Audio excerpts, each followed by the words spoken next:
Le Nigeria est le pays le plus peuplé d'Afrique, avec une population de près de 220 millions d'habitants, ce qui en fait également la plus grande économie du continent. Lorsqu'on évoque le Nigeria, beaucoup d'Africains pensent à l'opulence, car l'extravagance et l'exhibitionnisme des célébrités nigérianes sont frappants et impressionnants. De plus, le Nigeria est souvent perçu comme le pays des milliardaires, il compte à lui seul la majorité des milliardaires du continent africain. Pour certains, c'est un pays où coule pétrole et argent, et donc le potentiel économique de ce pays semble tout simplement inimaginable.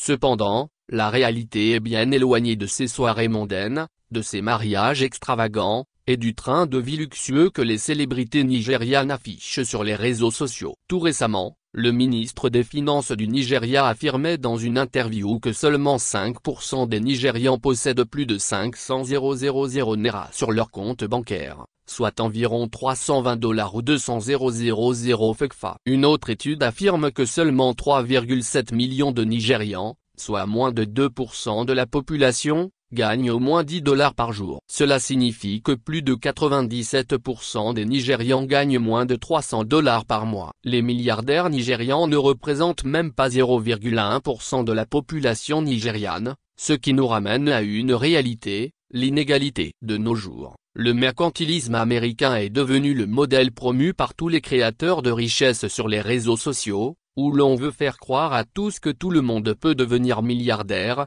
il suffit de savoir vendre, et nombreux sont nos jeunes qui pensent qu'avec la maîtrise de quelques astuces de vente, ils deviendront le prochain Dangote d'Afrique. Tout le monde parle de business à tel point que ceux qui pointent du doigt les problèmes structurels sont perçus comme des paresseux, car ils ne sont pas capables de quantifier leurs solutions en dollars. L'entrepreneuriat est devenu la solution magique à tous les maux de la société dans une société où les États ont failli et les populations sont résignées.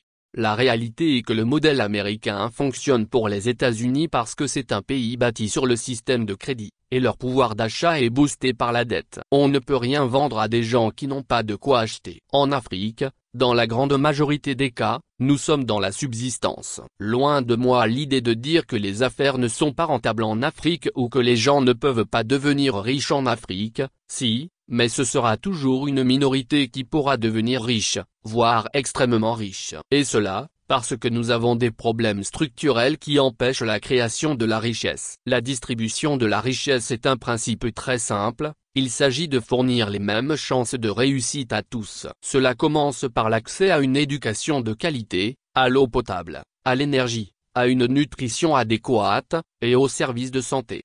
Un enfant mal nourri, qui lutte contre les parasites dans son ventre, qui subit des crises palustres tous les 3 mois, est constamment anémié et n'a pas d'électricité pour étudier, n'aura pas les mêmes chances de réussite que celui qui grandit dans le confort. Et le confort ne veut pas forcément dire luxe. Dans plusieurs pays du monde, notamment les pays scandinaves, les gens ne sont pas obsédés par cette envie de devenir milliardaire à l'américaine, car même aux États-Unis, moins de 1% de la population l'est, même si la grande majorité n'est pas dans la pauvreté comme c'est le cas au Nigeria. Mais ils vivent bien et plus longtemps que les Américains parce que leurs sociétés sont parmi les plus égalitaires du monde. Nous devons commencer à comprendre que si nous choisissons de nous accrocher au rêve de devenir milliardaires et refusons de nous attaquer aux problèmes structurels qui minent nos sociétés, seulement 0,1% d'entre nous deviendront peut-être riches un jour, 2% d'entre nous feront partie de la classe moyenne, et 97,8% resteront pauvres. Mais si nous travaillons ensemble pour résoudre les problèmes qui creusent le fossé entre les riches et les pauvres et construisons des sociétés égalitaires,